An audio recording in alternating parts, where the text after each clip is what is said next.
इस वाली जो हमारे पास अभिक्रिया है, इसके लिए पहले हम क्या निकालेंगे कि यदि हम निकालना चाहेंगे तो प्रत्येक को अलग-अलग पार्ट्स में देख लो, ठीक है ना?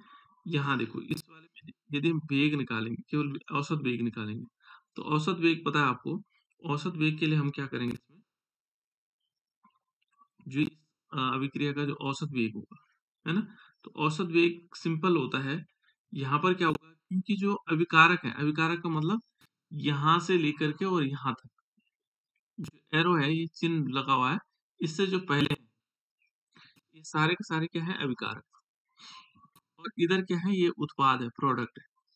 ये तो प्लस में वैल्यू आएंगे और ये माइनस में होंगे, ठीक है ना? ये वाली वैल्यू क्या होंगी माइनस में, यहाँ से कम होगा क्योंकि अभिक्रिया इस दिशा को चल रही है, अग्र अभिक्रिया चल रही है, अग्र अभिक्रिया है, ठीक है ना? ऐसे के लिए अभिकारक ये होंगे और उत्पादी होंगे। अब यदि हम औसत वेग निकालना चाहेंगे तो इस समीकरण के लिए औसत वेग क्या होगा, इज इक्वल टू, यहाँ पर आएगा माइनस और डेल्टा, ये आएगा active mass of B R negative, ठीक है ना? बी आर नेगेटिव आएगा अपॉन क्या आएगा डेल्टा टी, ठीक है ना? अभी हम इसको 5 बटे वाला नहीं लिख रहे हैं, ठीक है ना?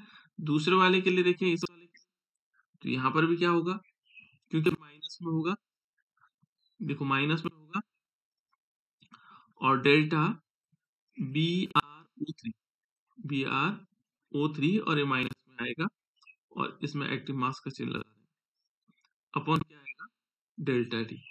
कुछ भी नहीं बेटा, ये सब के लिए आएगा समय के साथ साथ, ये औसत वेग इसके लिए आ गया। यदि हम उसके बाद नेक्स्ट वाले के लिए देखेंगे तो नेक्स्ट वाले के औसत वेग क्या आएगा, माइनस होगा, और डेल्टा क्या होगा, ये होगा एच पॉजिटिव अपॉन क्या आएगा इसमें डेल्टा टी, इस प्रकार से हो जाएगा। ये हमारे पास इस टाइप से हो जाएगा। फिर देखो इसके बाद फिर हम कहाँ चलेंगे, इस वाले पोर्शन में चलेंगे, तो यहाँ पर क्या होगा, इसमें भी क्या आएगा डेल्टा, और ये आएगा B R two active mass of, ये बी आर टू अपॉन ये आएगा डेल्टा टी, ये वाली वैल्यू आएगी, लेकिन ये कैसे में होगी, ये प्लस में होगी, ठीक है? कैसे में होगी प्लस में। अब यहाँ पर प्लस में वैल्यू शो होगी, उस बाद लास्ट वाले को देखेंगे तो मैंने अलग अलग किया हुआ है ना? तो यदि हम इसको देखेंगे तो यहाँ पर भी क्या होगा, ये प्लस में वैल्यू आएगी डेल्टा, और यहाँ पर आएगा एस टू अपॉन क्या होगा डेल्टा टी, और ये वाली वैल्यू किस में है, ये भी प्लस में आ जाएगी, ठीक है ना?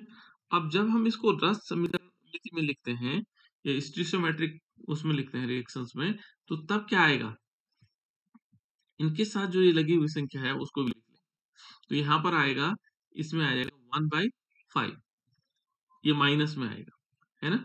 और ये आएगा delta B R active mass, negative charge आएगा B R negative upon delta T, और इज इक्वल टू, देखो फिर माइनस आएगा, यहाँ पर कोई संख्या नहीं है ना? इसलिए हमारे पास सिंपल यही चीज आ जाएगी, ये आएगा delta B R O three, और इस पर नेगेटिव चार्ज और इसमें एक्टिव मास का चिन्ह लगा देंगे, और बटे में क्या कर देंगे इसमें डेल्टा टी कर देंगे, ठीक है? फिर इक्वल का चिन्ह आएगा, फिर माइनस आएगा, माइनस आएगा 1/6 हो जाएगा, है ना? और यहाँ पर आएगा डेल्टा और active mass of H positive upon क्या आ जाएगा डेल्टा टी, फिर इक्वल किसके बराबर आएगा 1/3 इंटू, ये प्लस में होगा बेटा, ठीक है? ये प्लस में ध्यान रखना है, प्लस में होगा 1/3, और ये आएगा B R two delta, sorry delta भी लगाने दो, डेल्टा बी आर टू, और यहाँ पर आएगा डेल्टा टी, इस प्रकार से। फिर इक्वल यहाँ लिख लेता हूँ, ये भी आएगा प्लस में आएगा 1/3 आएगा, ठीक है ना? और डेल्टा क्या आएगा, डेल्टा हमारे पास H2O, और अपॉन क्या आ जाएगा H2O, ठीक है ना, अपॉन डेल्टा टी। इस प्रकार से हम उस समीकरण को लिख सकते हैं, कोई कठिन नहीं बेटा, कोई रॉकेट साइंस नहीं है, ठीक है ना? कोई सिंपल चीजें, ये हो गया। इस प्रकार से हम क्या निकाल सकते हैं, औसत वेग निकाल सकते हैं किसी भी अभिक्रिया, ठीक है? अभी देखते हैं इस पर और आगे चलते हैं। तो दूसरा है इसमें देखो, यह है तात्क्षणिक वेग। एक तात्कालिक वेग था, है ना, वो ये तात्क्षणिक है। ठीक। तो ये क्या होता है, तात्क्षणिक वेग क्या होता है? यदि हम इसको देखेंगे तो ये क्या है, ठीक है ना। यहाँ पर ये देखो बेटा, किसी निश्चित क्षण पर, किसी निश्चित क्षण पर अभिक्रिया का जो वास्तविक वेग होगा उसे उसका तात्क्षणिक वेग कहलाता है। इसका मतलब क्या हुआ? इसका मतलब ये हुआ कि मान लीजिए मैंने पूछा, आप लोग रिएक्शन चल रही थी, ये रिएक्टेंट था, ये प्रोडक्ट, ठीक है ना। और अभी समय हो रहा है, मान लीजिए हमने कहा 5:15 हो रहे हैं, ठीक है ना, 5:15। मैंने कहा इस रिएक्शन का रेट ऑफ रिएक्शन क्या है, इस अभिक्रिया की दर क्या है?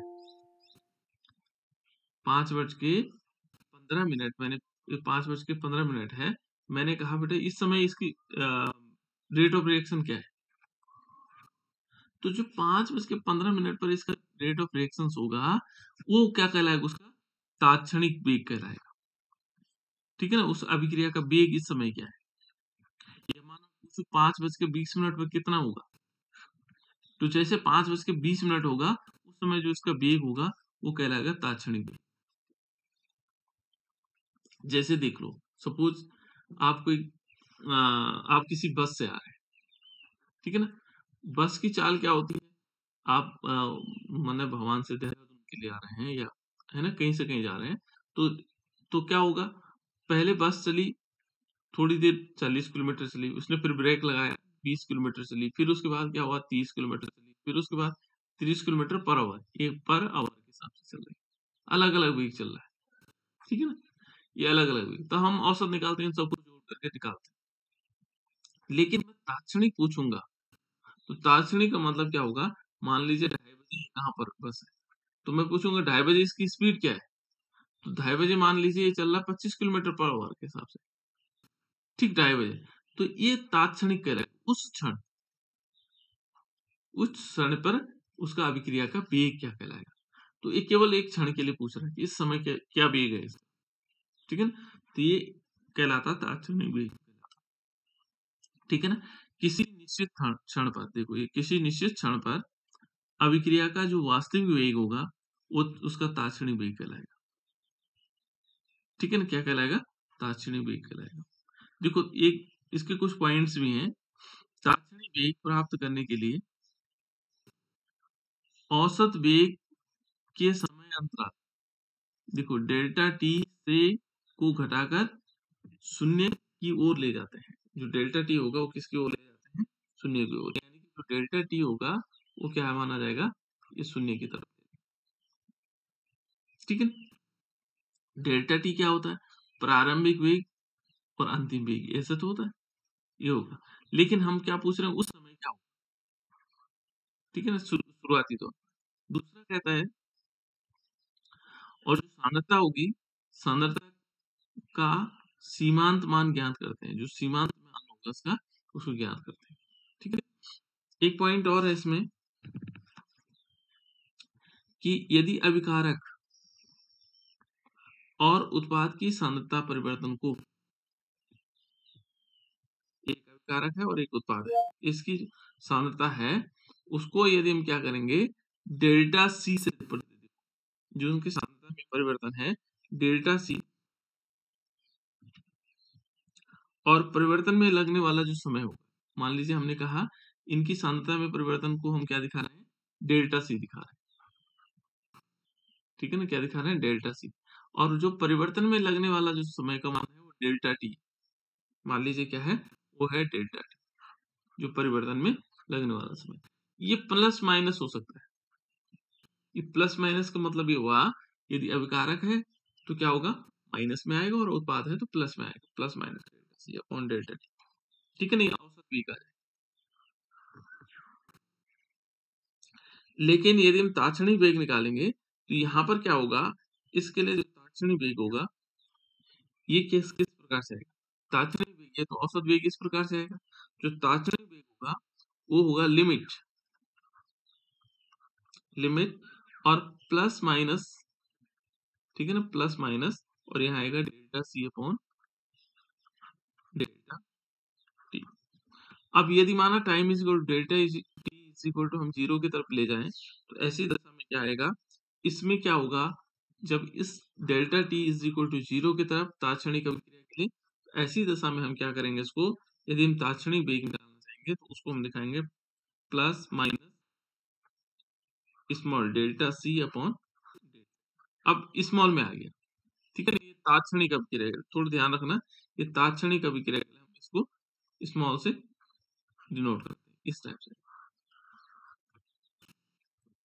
ठीक है ना। ये जो कंसंट्रेशन होगा सी, ये delta C upon delta,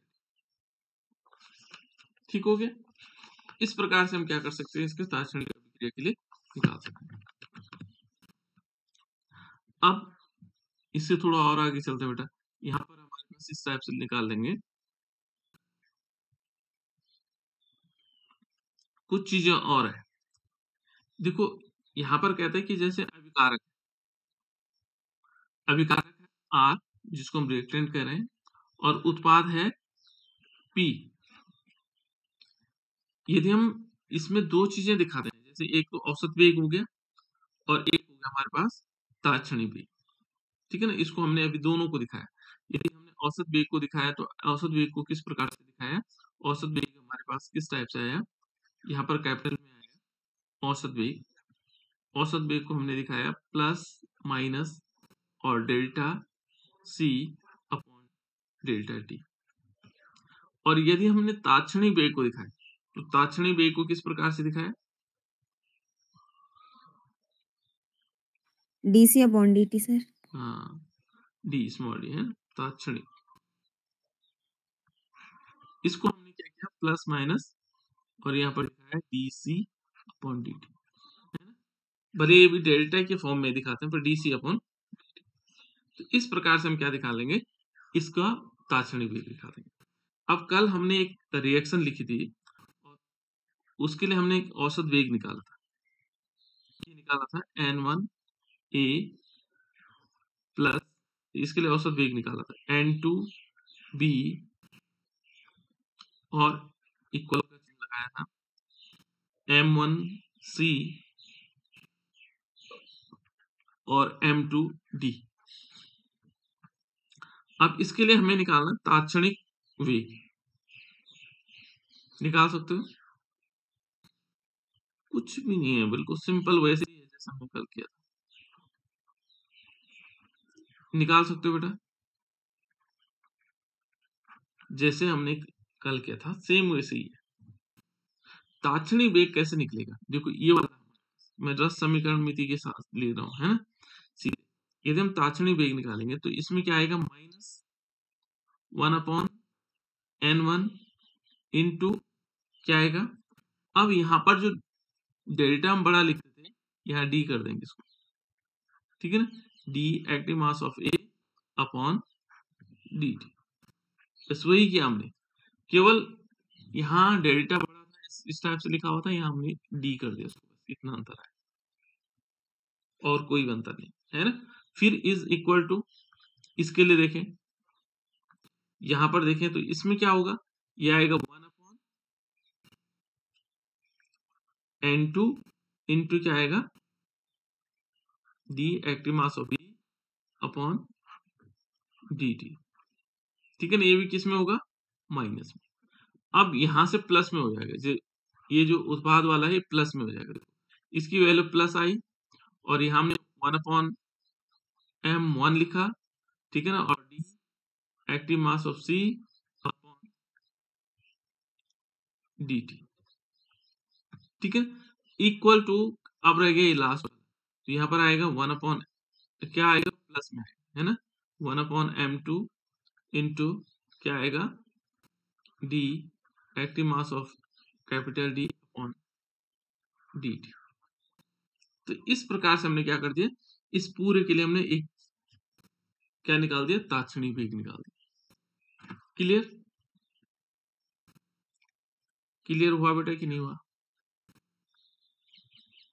yes sir. आ गया ना? जी सर, हो गया। हो गया ना? तो सिंपल चीजें हैं, इसलिए मैं कोशिश कर रहा हूँ उसको वहां तक पहुंचाने की, है ना? चलो एक और देते हैं। मान लीजिए हमने लिखा N2 प्लस 3H2 और इक्वल टू NH3। रिवर्सिबल होता लेकिन मैंने रिवर्सिबल नहीं लिखा क्योंकि आपका कंफ्यूजन होगा, है ना? इस अभिक्रिया के लिए हमें ताक्षणिक वेग निकालना है। जल्दी से निकालो।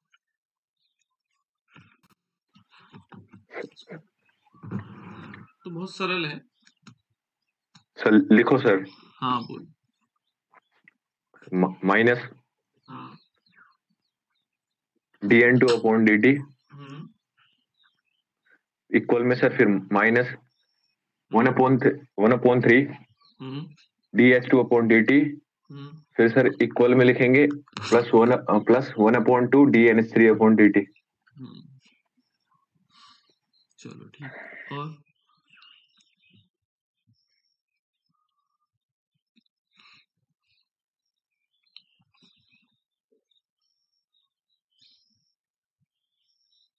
सौरभ को समझ में आया बेटा? सौरभ जी सर। तुझे आ गया? और आंचल को यस सर। आ गया बेटा समझ में? बता तो बेटा, आंचल बता, तू ही बता। चल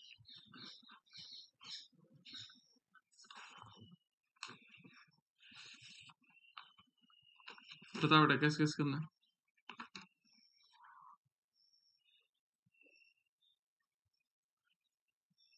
इसने तो न बोलने की कसम खा रखी है ना। चलो, दीक्षा रावत।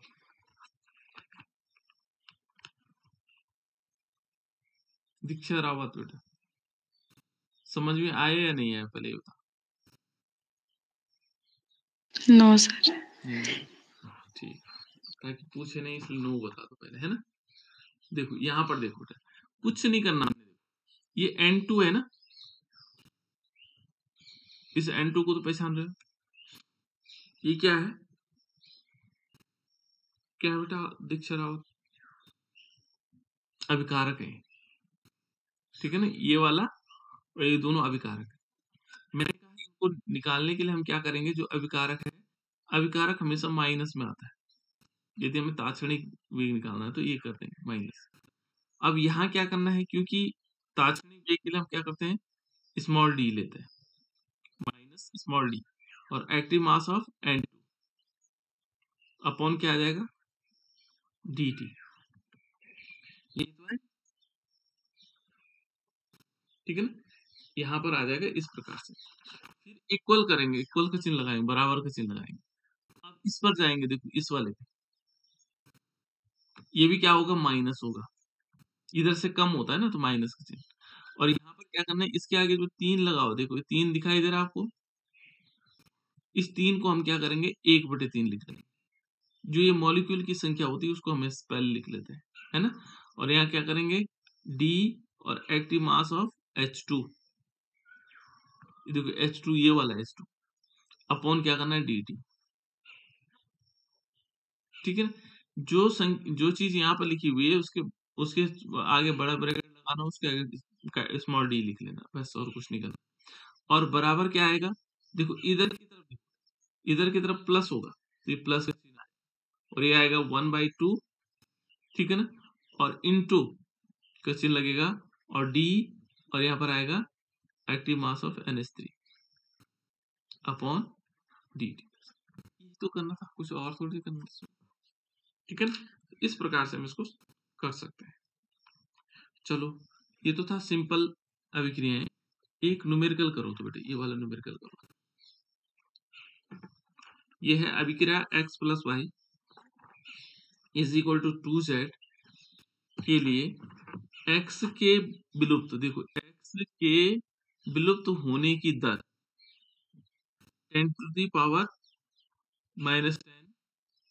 मोल इनवर्स, लीटर इनवर्स और सेकंड इनवर्स पाई गई है ना? तो ये कहता है कि y के विलुप्त होने की दर, होने की, और z के बनने की दर ज्ञात की। ये तो दिया हुआ है किसका? x के विलुप्त होने की दर तो दे रखी है ये वाला,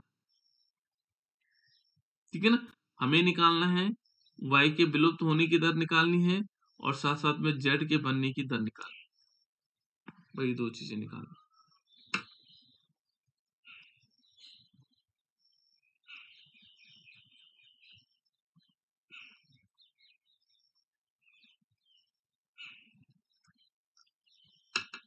निकल जाएगा, बहुत सरल है। निकल जाएगा सर बस। हाँ निकालो। जिन बच्चों को जहाँ पे समझ में नहीं आ रहा पूछ सकते हो बेटा।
हो गया?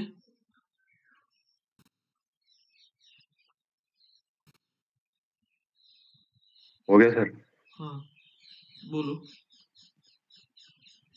सर बताओ बेटा। y के विलुप्त होने की दर से 10 to the power -3 mole inverse litre inverse second inverse है सर, और z के बनने की sir 2 into 10 to the power -3 mole inverse litre inverse second inverse 2 into 10 to the power -3। ठीक है। और बच्चों को समझ में आया बेटा? सिमरन नहीं सर, ये वाला क्वेश्चन है। नहीं आया ना? कोमल सर कर लिया क्वेश्चन। अच्छा।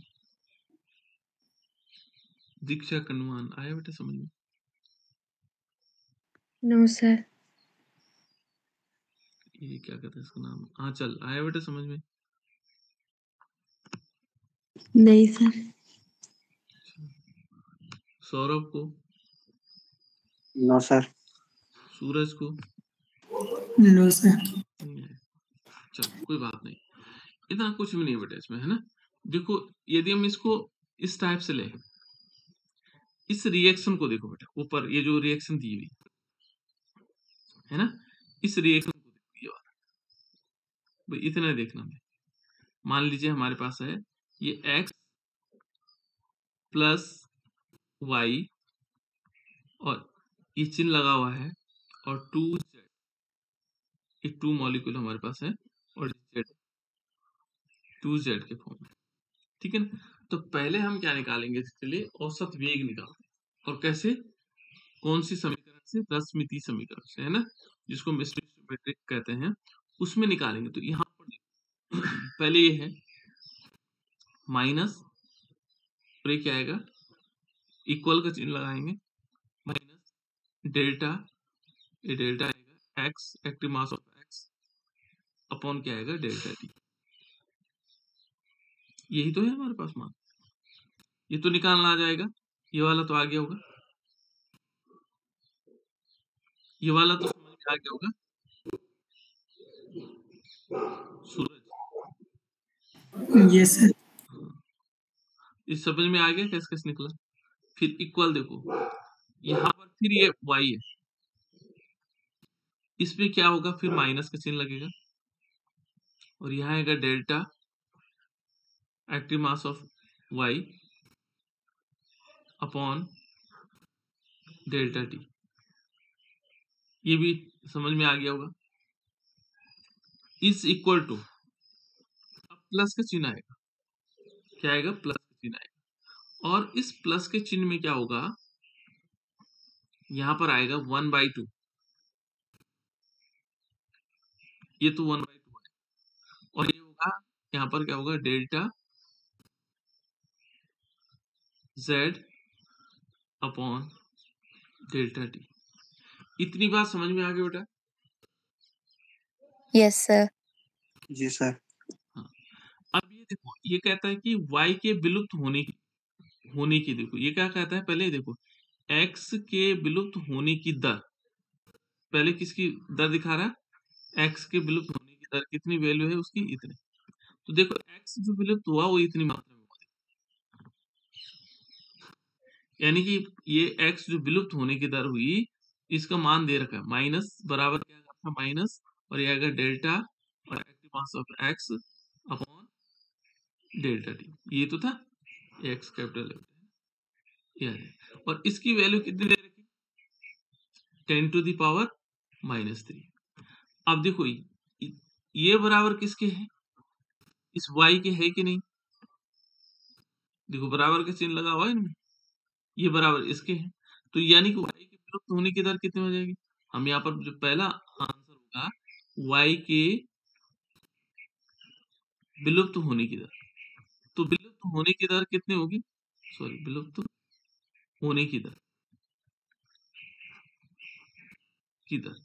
जितना हमारे पास x था उसी दर में तो ये विलुप्त होगा, तो यानी कि ये बराबर कितना होगा, बराबर इसको हम दिखा सकते हैं minus delta active mass of y upon delta t, और ये बराबर किसके हैं, ये बराबर इसके हैं 10 टू द पावर -3, इसकी वैल्यू भी उतनी आएगी, मोल, सॉरी ये मोल इनवर्स नहीं बेटा, ये सॉरी, ठीक है ना, यहाँ पर लिख लेना मोल, ठीक है ना, और पर लीटर पर सेकेंड, इस टाइप से, ये इनवर्स का चिन्ह नहीं है, ये गलती हो गई इसमें, है ना, तो इस प्रकार से आ जाए, ये किसकी वैल्यू हो जाएगी, y के विलुप्त होने। अब दूसरा कह रहा है कि देखो z के बनने की दर निकालने में, और इसमें देखो क्या है, ये z के जो बनने की दर है ये किसके बराबर, देखो हमें y की वैल्यू मालूम है, ये बराबर है इसके, है ना, ये तो आ रहा है, यदि हम इसको देखेंगे तो हमें दिया हुआ है दूसरे सेकंड स्टेप में क्या दे रखा है, यदि माने तो minus delta x active mass of x upon delta t, और इज इक्वल टू किसके बराबर है, ये है प्लस में value 1/2 into delta z upon delta t, ये दे रखी ना वैल्यू। अब हमें मालूम है इसकी वैल्यू कितनी है, इसकी वैल्यू हमें मालूम है 10 टू द पावर -3, कितनी है इसकी value, 10 to the power -3 is equal to 1/2, और यहाँ आएगा प्लस में वैल्यू है, और यहाँ आएगा delta z active mass of delta z upon delta. यदि हमें केवल ये निकालना है तो हमें इसको क्या करेंगे, इसका मल्टीप्लिकेशन यहाँ कर देंगे, यानी कि क्या होगा, delta z active mass of z upon delta t is equal to क्या हो जाएगा, 2 यहाँ चले जाएगा, 2 इंटू 10 टू द पावर -3, ये है अब किसके बनने की दर, यहाँ पर हम लिख सकते हैं z के बनने की दर, z के बनने की दर ये समझ में आ गया बेटा, z यस सर। हाँ इस प्रकार से हमने इसको z को बना दिया, क्लियर हो गया, इस टाइप से हम इसको निकाल सकते हैं। अब एक क्वेश्चन और है, इसको देखो,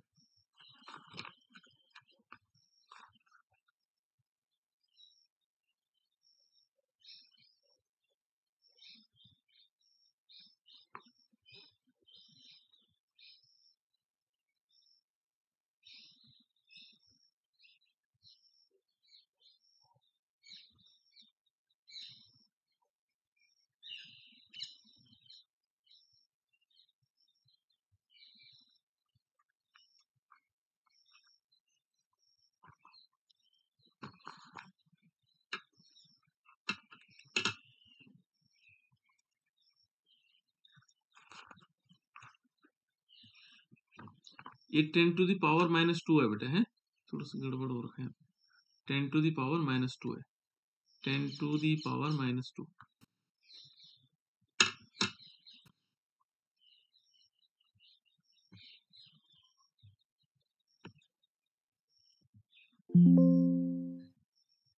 इसको सही कर देता हूँ, 10 to the power -2 है ना।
हो गया?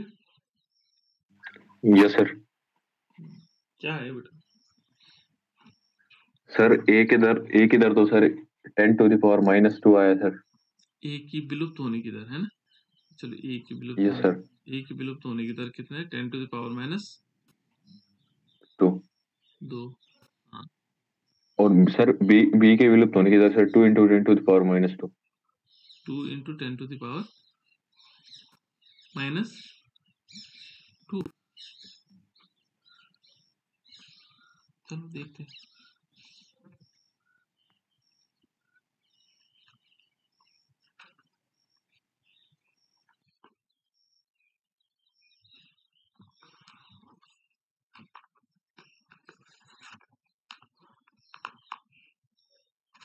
ओके बेटा, सभी ने कर लिए?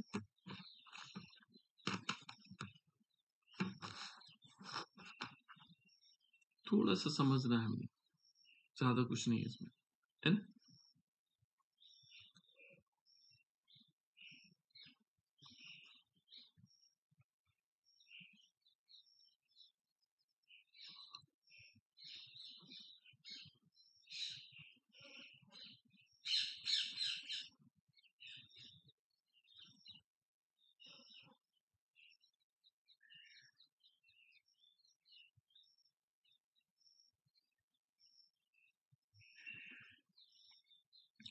हो गया बेटा?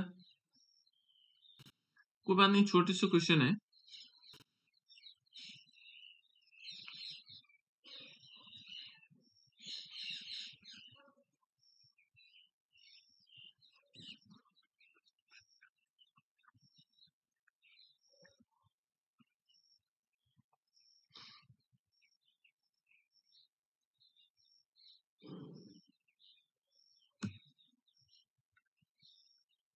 नहीं आ रहा है ना? कोमल आया बेटा?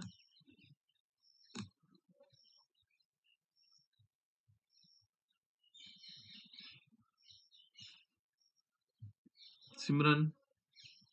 यस सर, हो गया है। हो गया? कितना आया? सर ए वाले का 10 to the power -2 है सर, और बी वाले का 2 into 10 to the power -2 है सर। ये है ना? तात्क्षणिक वेग से निकालना था ना सर? हाँ? तात्क्षणिक वेग से। तात्क्षणिक वेग लिखा है इसमें कहीं? हाँ, उस क्षण में। सर किसी से निकालो आंसर सेम ही आएगा सर। हाँ हाँ हाँ, वो तात्क्षणिक वेग, कोई बात नहीं, उससे डी डी स्मॉल आएगा, ठीक है, उसी क्षण। ठीक है, बढ़िया। ये बढ़िया कहा तुमने कि मतलब पता होना चाहिए हमें ना, भले किसी से निकालो, उससे कोई फर्क नहीं पड़ेगा। और कोई?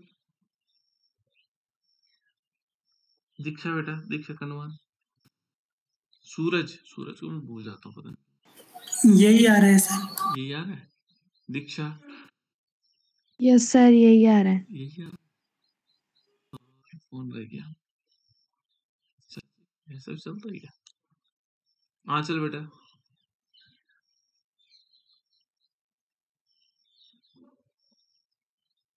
सौरभ, यही आ रहा है या नहीं आ रहा है? तो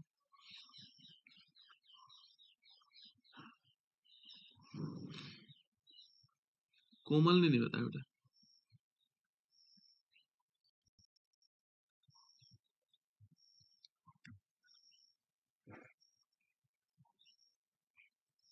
हाँ चल बता बेटा, यही आ रहा है कि और आ रहा है कुछ, कि नहीं आ रहा है?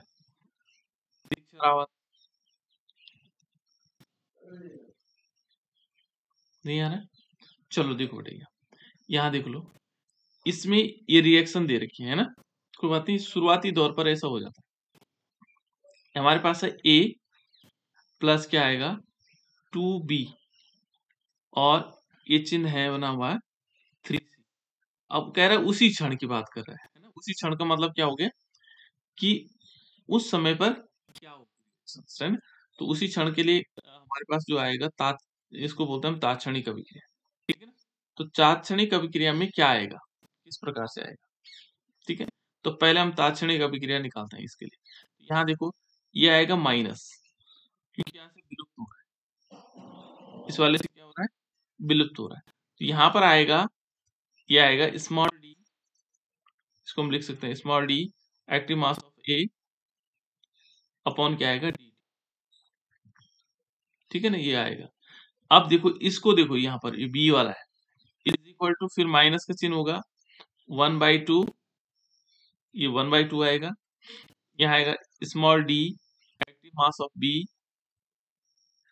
Upon delta T is equal to, ठीक है ना।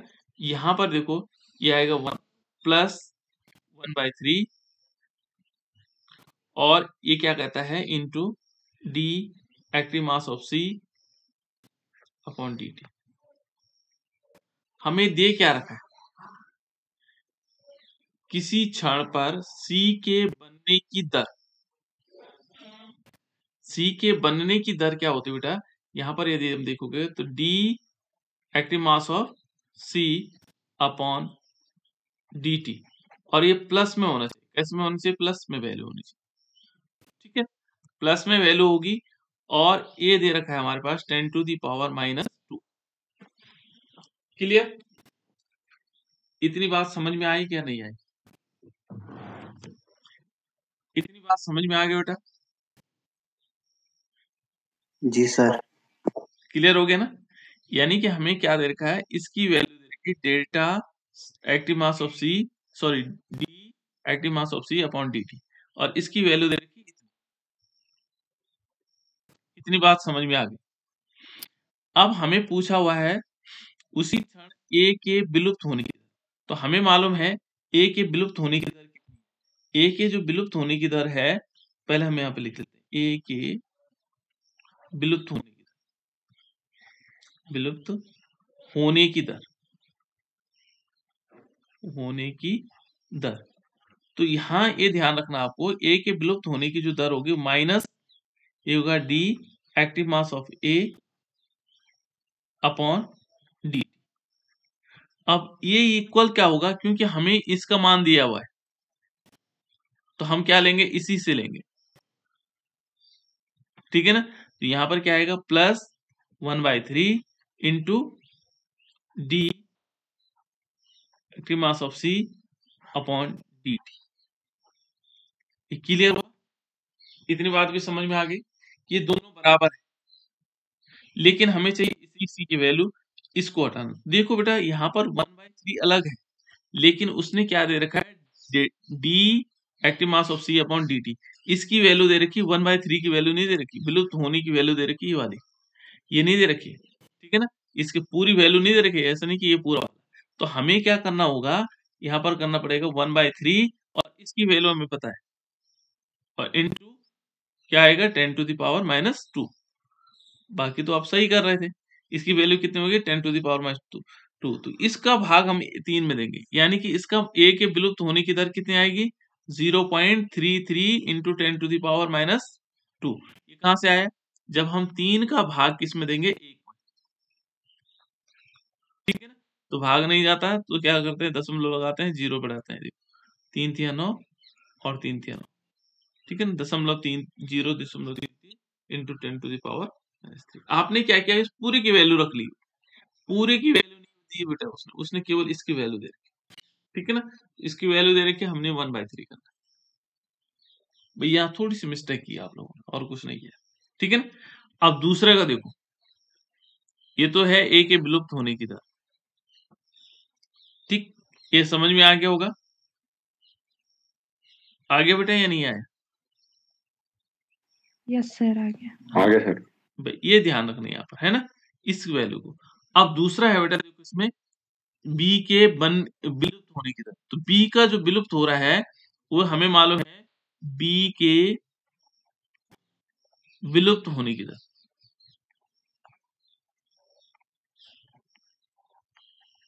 होने की दर। अब हमें ये भी मालूम है, देखो ये बराबर क्या होगा, 1 माइनस में होगा 1/2, और ये होगा इनटू, ये आएगा delta active mass of B upon dt, ठीक है ना, और इक्वल, ये बराबर किसका होगा, प्लस 1/3, और यहाँ क्या होगा, into dc active mass of c upon dt, ठीक है ना, ये तात्क्षणिक अभिक्रिया के लिए। अब फिर क्या होगा, इसकी वैल्यू हमें दी हुई है, इसकी वैल्यू हम रख लेंगे, ठीक है ना, तो यहाँ पर ये देखेंगे तो यहाँ क्या आ जाएगा, प्लस में है 1/3 इंटू 10⁻⁻²। देखो बेटा हमें निकालना कितना है, निकालना ये ध्यान रखना आपको कि निकालना क्या है, हमने इस वैल्यू को निकालना, विलुप्त होने की दर ये तो उसकी संख्या पर आधारित है, वो अलग चीज है ना, हमें निकालना विलुप्त, तो विलुप्त होने की दर क्या आएगी, डी, और यहाँ आएगा वी, ये देखो active mass of V upon dt, और ये किस में आएगा, माइनस में वैल्यू आएगी, इज इक्वल टू, देखो अब 1/2 था, ये जो 2 है ये यहाँ ऊपर चले जाएगा इसकी, तो कितना आ जाएगा, इक्वल 2/3 इंटू 10⁻², तो ये कितना आ जाएगा,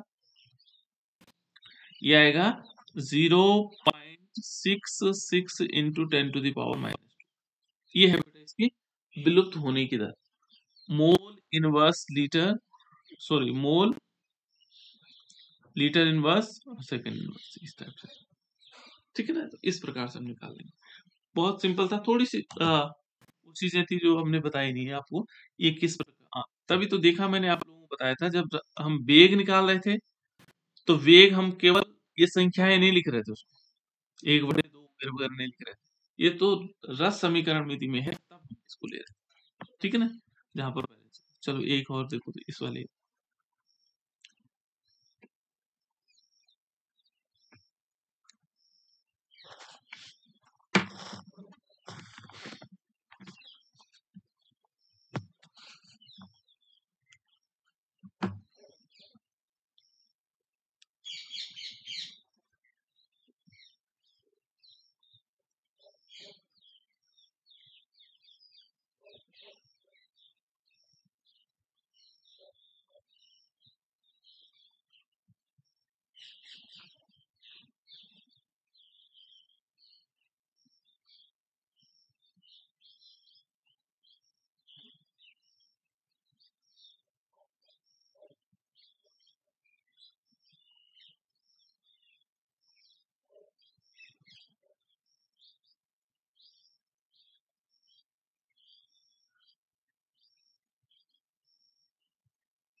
जिनको समझ में नहीं आता बेटा वो देख सकते हैं, दोबारा वीडियो देख सकते हैं, नहीं आए फिर पूछ सकते हैं।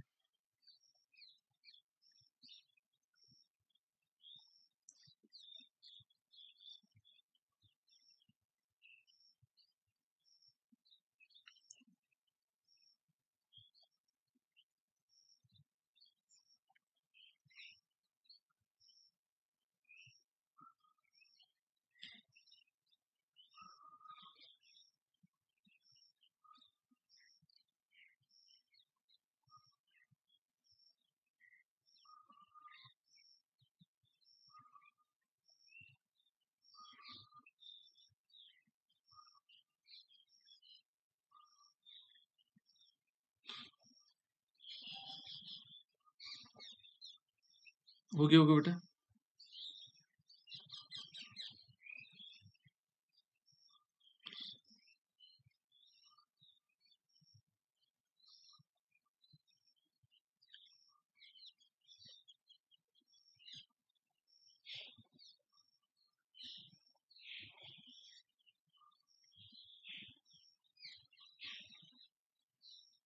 हो गया सर। कितना है बेटा? Sir 0.66 into 10 to the power minus 2 0.66 into 10 to the power minus 2 10 to the power minus 2 किसका है? सर बी का निकला है। बी का निकला, बी का, ठीक है, बी का निकला ये। और सी का? सी का कर रहा हूँ सर, बस आने वाला है। अच्छा,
हो गया बेटा?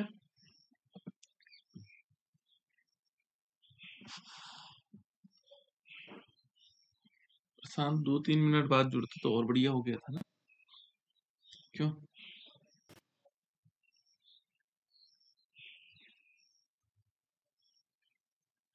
सीधे अटेंडेंस के लिए।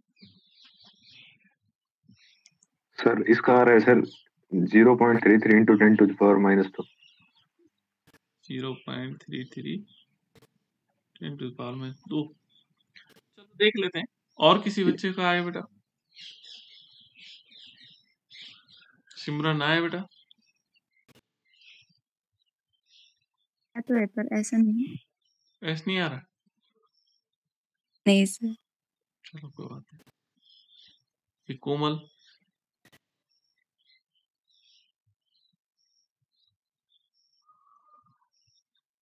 दीक्षा बेटा, दीक्षा कनवान, ऐसा आ रहा है या नहीं आ रहा? सूरज, सर 0.0066 आ रहा है सर बी का, अच्छा, और सी का 0.0033। चलो कोई बात नहीं, अभी देखते हैं। और आंचल बेटा,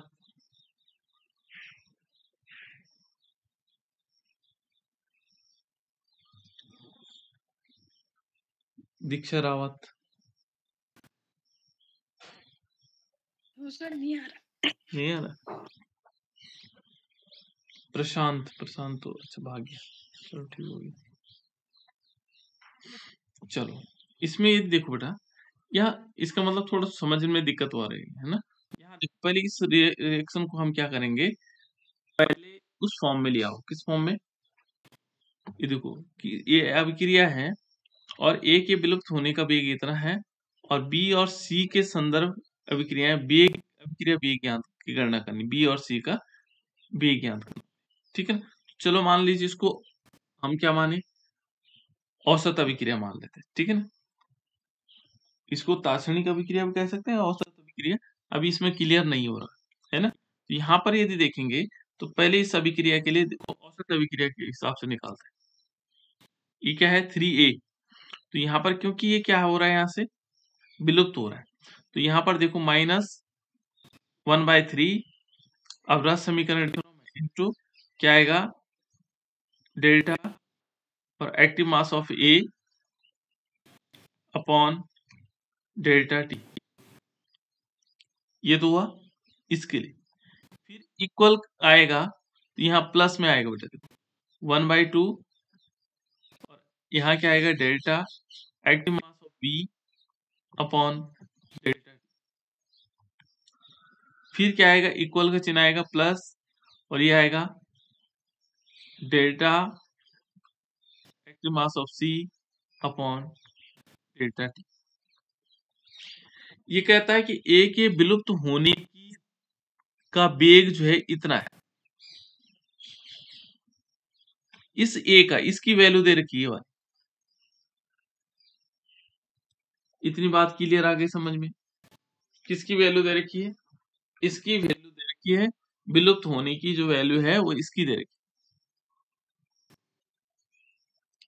इतनी बात समझ में आ गई बेटा? जो मैं कह रहा हूं ये समझ में आ रहा है आप लोगों का? इसकी वैल्यू दे रखी, विलुप्त होने की वैल्यू दे रखी, और पूछा क्या गया v की वैल्यू। यदि हम v की वैल्यू निकालना चाहेंगे तो v के लिए ये देखो v की वैल्यू ये, तो इन दोनों इक्वेशन को बराबर कर देते हैं। ठीक है ना? यानी कि क्या होगा -1/3 इंटू क्या आएगा delta active mass of A upon delta T, और is equal to plus value आएगी और इसकी वैल्यू दे रखी 1/2 और यहाँ इंटू कितना आएगा delta B upon delta T. ठीक है? अब इसकी जब वैल्यू दे रखी है तो इसकी वैल्यू हम वहां रख लेंगे, यानी कि कितना होगा ये -1/3, और इसको हम ऐसे भी लिख सकते हैं, देखो 0.01 को हम क्या लिख सकते हैं, घातों के रूप में भी लिखना चाहो तो घातों के रूप में लिख सकते हैं, 10⁻²। ये तो 10⁻² ही तो है ना? या हम उस वैल्यू को रख लें तब भी कोई दिक्कत नहीं। ठीक है ना? इंटू क्या कर दें यहाँ पर 0.01, और इस इक्वल टू क्या आएगा 1/2, और यहाँ आएगा delta active mass of v upon delta T. इस वैल्यू को जब हम यहाँ ले जाएंगे, इसके ऊपर ले जाएंगे, तो ये आएगा 2/3 और गुणा का चिन्ह आएगा 0.01। ठीक है? इज इक्वल टू क्या आएगा, जो हमारे पास प्लस में वैल्यू है वो कितनी आएगी delta v upon delta T, ये वाली वैल्यू आ जाएगी। और जब हम इन दोनों का मल्टीप्लिकेशन यानी कि इसका भाग देंगे तो ये कितना आ रहा है, देखो ये है 0.66 आएगा शायद इसका, 6×18 ना, तो इन दोनों का मल्टीप्लिकेशन कर देंगे 0.66 इंटू 10⁻², भी कर सकते हैं, या हम इसको 0.01 ऐसे भी कर सकते हैं, है ना? तो जब इन दोनों का मल्टीप्लिकेशन होगा तो कितना आएगा, कितना आएगा बेटा,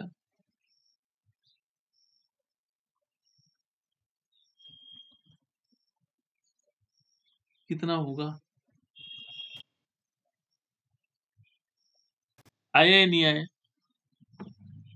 अब हुआ क्लियर? तो ये वैल्यू इस टाइप से आएगी बेटा। ठीक है ना? इन दोनों का मल्टीप्लिकेशन करके जो वैल्यू आएगी वही हमारा आंसर होगा। ठीक है ना? इस दूसरे वाले में देखो, अब दूसरे वाले में क्या कह रहा है, यहां भी कंडीशन सेम आएगी, ये बराबर इसके, है ना? सी के लिए हम निकालेंगे तो हमें मालूम है ये माइनस में आएगा 1/3, ये वैल्यू माइनस में होगी बेटा, ध्यान रखना, ये वैल्यू किसमें होगी, माइनस में होगी, क्योंकि माइनस का चिन्ह इसमें लगा हुआ है पहले से। ठीक है ना, ये सर वैल्यू माइनस में कैसे होगी सर? माइनस में तो वो एक पॉसिबल ही नहीं है सर। क्यों? अच्छा हाँ, सॉरी ये विलुप्त दिखाने का, ठीक ठीक क्लियर हो गया। माइनस में नहीं आएगा, वो तो विलुप्त दिखाने के लिए है, कम करने के लिए है ना, वैल्यू तो इतनी है। ठीक हो, ठीक हो गया। ये वैल्यू हमारे पास आ जाएगी। अब इसको देखो बेटे, यहाँ पर क्या होगा, इसमें क्या होगा 1/3 और इसमें इनटू क्या आएगा, ये आएगा डेल्टा, चलो डेल्टा ए, और बटे में क्या आ जाएगा डेल्टा टी, और इज इक्वल टू क्या होगा सी की वैल्यू, यानी कि हमारे पास प्लस में आएगा, ये आएगा delta active mass of C upon delta T. बस इसमें हमें क्या करना है, माइनस और 1/3 और यहाँ इंटू का चिन्ह लग जाएगा इसमें। इसकी वैल्यू कितनी है 0.01, प्लस में आएगा डेल्टा सी अपॉन डेल्टा, भाई ये वैल्यू आ जाएगी, जो ये वैल्यू होगी वो ये आपका आंसर है। तो इस प्रकार से हम इनको सॉल्व कर सकते हैं। ठीक हो गया,